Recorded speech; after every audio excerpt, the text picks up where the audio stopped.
Buenas noches. Buenas noches. Mira, te voy a hacer unas preguntas muy sencillas. Mira, la primera es, ¿qué significa la planeación didáctica para ti?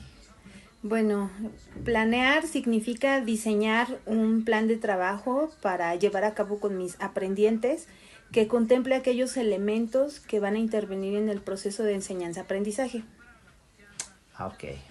Mira, la 2 dice, ¿consideras que planear tus clases es importante? Sí, porque de esta manera pues no se improvisa dentro del aula y al ser un proceso pues se tiene que diseñar de manera previa. Muchas gracias. Siguiente pregunta dice, ¿dónde y cómo aplicas la planeación didáctica? Pues dentro del salón, con los alumnos, tomando en cuenta sus intereses, el contexto. Gracias. Siguiente dice, ¿qué tipo de planeación didáctica empleas con los nuevos programas 2022 de la nueva escuela mexicana? Pues se emplea la metodología basada en proyectos y, como dije hace un momento, pues basado en los intereses de los alumnos y en el contexto en el que se desarrollan. Ok, muchísimas gracias, muy amable. Gracias, maestro. Buenas noches, estamos con el maestro Carlos Ordóñez, maestro a nivel media superior, lo cual le agradezco el tiempo permitido para realizar esta entrevista. Muchas gracias, maestro. Y pues, como le comentaba, vamos a darle inicio a esta entrevista, con lo que quiero cuestionarle que para usted, ¿qué tan importante o qué significa la planeación didáctica? ¿Qué tal? Buenas noches. Servidor el maestro Carlos Ordóñez. Comentarles un poquito de la trascendencia educativa que se tiene. Servidor, maestro de educación media superior, ya con 14 años de experiencia. Y bueno, respondiendo a tus preguntas de manera precisa, porque hablar de educación y sobre todo de las estrategias implementadas en ella, pues nos tomaría muchísimo tiempo, ¿no? Y respondiendo, ¿qué es la planeación educativa? Pues lo he comentado no solamente en este espacio, sino ya un par de veces que deberíamos de entender a la planeación educativa con sus diferentes connotaciones, ¿no? Las diferentes acepciones, pero meramente a lo que compete, planeación educativa como una estrategia que se utiliza o que utilizamos nosotros los maestros, pues para llevar a cabo las actividades que tenemos programadas con nuestros educandos. Esto para que se pueda aterrizar de la mejor manera. Entender también que pues la planeación educativa puede tener esa connotación burocrática, ¿no? Y yo considero que muchos de nuestros colegas estarán en la mejor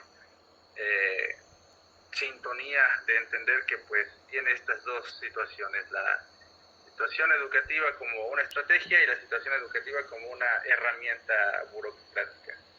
Entonces, pues, para pronto, la planeación educativa, pues, es meramente eso, una estrategia que nos permite a nosotros los docentes, pues, concretar las actividades que en algún momento nos propusimos y queremos concretar para la mejora de nuestros aprendientes en el proceso de enseñanza-aprendizaje. Ok, maestro, gracias. Segundo cuestionamiento sería, ¿considera que planear sus clases es importante y por qué? Sí es importante, por supuesto, pero remontémonos a lo que les había yo comentado hace rato, ¿no? Es importante a nivel burocrático por la carga administrativa que se tiene. Es un requisito indispensable hoy en día la planeación como medio probatorio de lo que se hace. Pero también podríamos decir que es relativo a las necesidades de nuestro contexto. Una planeación debe de estar contextualizada. ¿Por qué contextualizada? Porque lo que es bueno para un docente en una situación, pues vamos a llamarle de manera práctica una situación urbana, es distinta a lo que en su defecto un maestro de zona rural pues tendría que llevar a cabo, ¿no? Sin embargo, ese paralelismo, esa situación que converge entre ambas, pues sí debe de estar debidamente utilizada, sobre todo como para aterrizar de alguna manera los propósitos que hoy la educación pretende llegar. Entonces no olvidemos que la planeación sí es importante, que debe ser contextualizada y que ahora debe de estar desarrollada de manera colaborativa donde se lleve a cabo, ¿no? Entonces no perder de vista que es muy importante. Y en lo burocrático, pues repetir que es meramente administrativo, es una situación para comprobar qué es lo que se hace, qué es lo que no se hace, qué es lo que se falla y qué es lo que se podría corregir durante ese proceso de enseñanza-aprendizaje. Le agradezco, maestro. De acuerdo a la explicación que nos viene comentando, ¿dónde y cómo aplica usted esta planeación didáctica? Es evidente, quizá redundante, mencionar que el dónde pues tendría que ser precisamente en nuestros espacios educativos, ¿no? Por eso es importante señalar cuáles son esas connotaciones de la planeación educativa, porque todo el mundo planea. Y cuando se planea, hablamos podría ser jerárquicamente hablando, desde arriba hacia abajo o viceversa, ¿no? Entonces, ¿dónde? Pues en nuestras instalaciones, en nuestras comunidades, en nuestros centros de trabajo.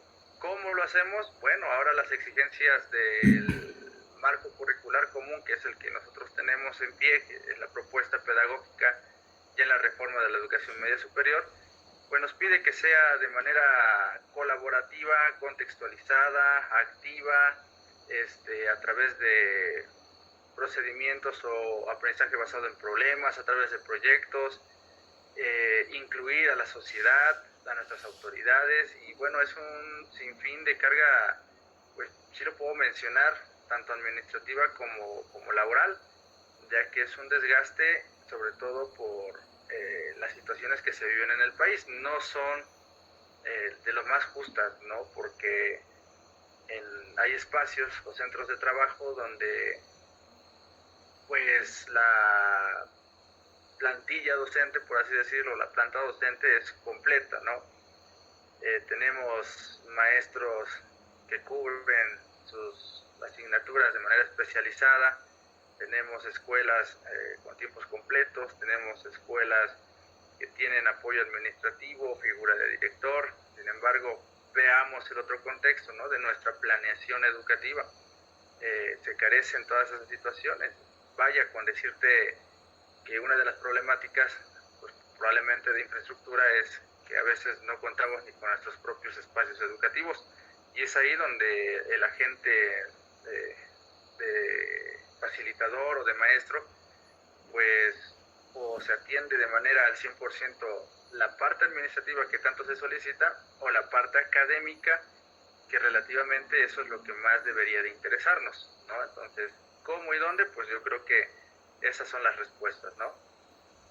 Claro.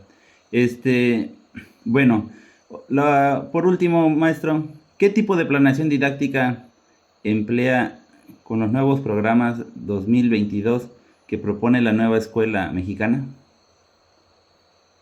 Mira, considero oportuno mencionar que la planeación que se utiliza, pues no solo en mi aula, no solo en mi zona escolar, sino lo que ya se pretende llevar a cabo, pues se realiza conforme a lo que se solicita en el nuevo marco curricular, al nuevo modelo de la nueva escuela mexicana. Se realiza a base de las necesidades contextuales en las que estamos, y decirte que pues esa planeación debe de cubrir ciertos elementos, no nada más decir cierto día se va a dar esta actividad, cierto día se va a dar la otra actividad, y el simple hecho de cubrirlo por una forma tan drástica de concluirlo, pues estamos actuando erróneamente.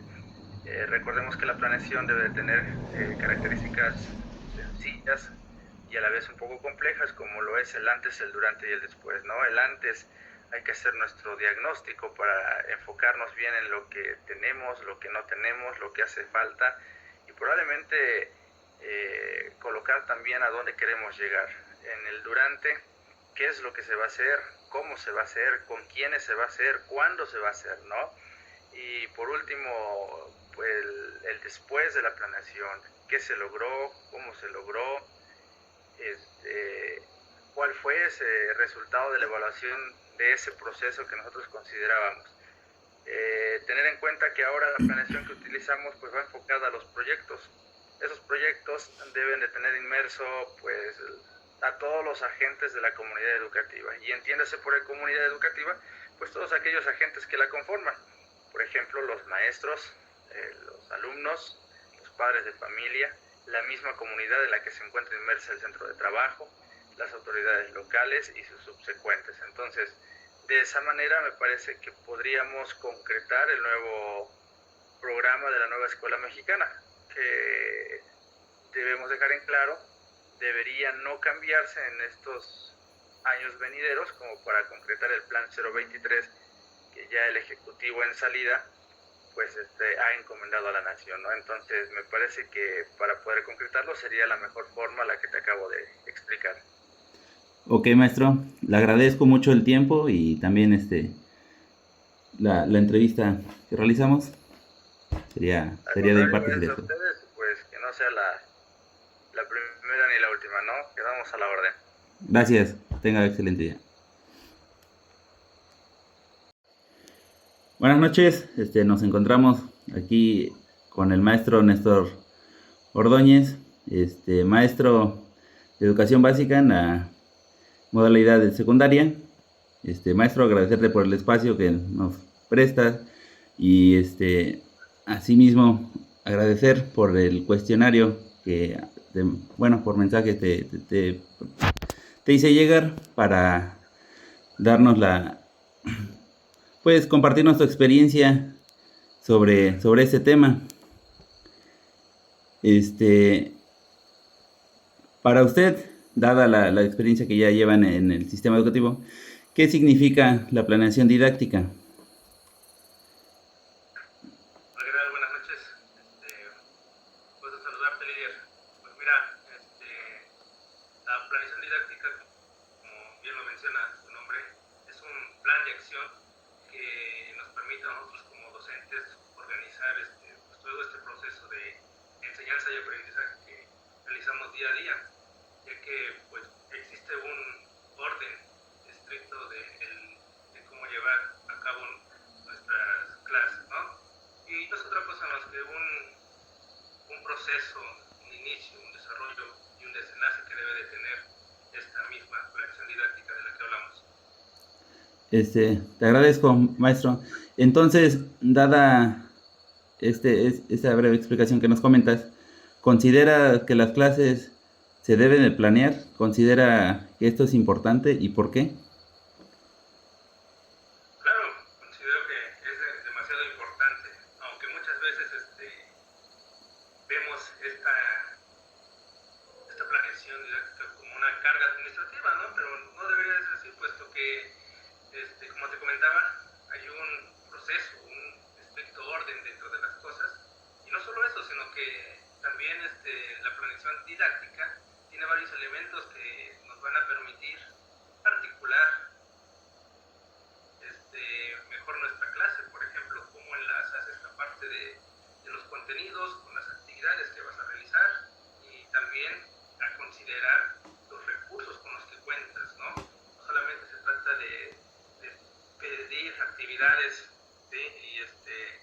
y evaluaciones como tal, sino que debe de haber una comunicación entre estos elementos, debe de haber un engranaje con cada uno de esos. Es aquí donde entra la parte didáctica, ¿sí? Ya tenemos el plan de acción, ahora vamos a articular nuestras cosas. Este es el método, esta es la didáctica, eso significa ser didáctico, utilizar un método. Ok, gracias. ¿Dónde y cómo aplicas esta planeación? Bueno, pues la aplicamos en todo momento. Es nuestro quehacer docente aquí, donde argumentamos el porqué de nuestras actividades, el porqué de estos contenidos, ¿sí? Y sobre todo cómo es que vamos a evaluar. Aquí se va justificando todo nuestro trabajo, todo el proceso, y bueno, de ser necesario, también nos permite hacer nuestras adecuaciones pertinentes. Si algo no está funcionando, ¿qué es lo que debo de cambiar? A lo mejor mis recursos no fueron los idóneos, a lo mejor mis actividades no me permitieron alcanzar el objetivo. Pues bueno, aquí es donde puedo hacer yo una adecuación en todo momento. Ok. Por último, maestro, ¿qué tipo de planeación didáctica emplea con los nuevos programas que propone la nueva escuela mexicana? Pues, como tal, la planeación sigue siendo la misma. Debe tener el mismo orden, los mismos elementos, claro, con diferentes nombres o a lo mejor con nuevos elementos, ¿sí? Pero lo que sí te puedo mencionar y hacer mucho hincapié es que la nueva escuela mexicana nos enfatiza mucho en hacer de nuestros aprendientes una persona crítica, analista, reflexiva, ¿sí? Y también hace mucho hincapié en resaltar el contexto socioeducativo, ¿sí? Donde se encuentra tanto nuestra escuela, ¿sí? Nuestros alumnos, y ese contexto educativo es el que nos va a permitir en un determinado momento pues realizar nuestro trabajo a partir de lo bueno o lo malo que encontremos en nuestro contexto, llevar a cabo esto que te decía, que mi alumno sea reflexivo, sea analítico, el porqué de la situación, el partir de una realidad en la que él vive, el sentido de pertenencia y bueno, pues el trabajo conjunto es ya no solamente del maestro, sino alumno, escuela, comunidad y maestros. Ok, maestro. Le agradezco el espacio, le agradezco que me permitiera la oportunidad de que nos compartiera. Muchas gracias a ustedes, mucha suerte, éxito. Gracias, maestro.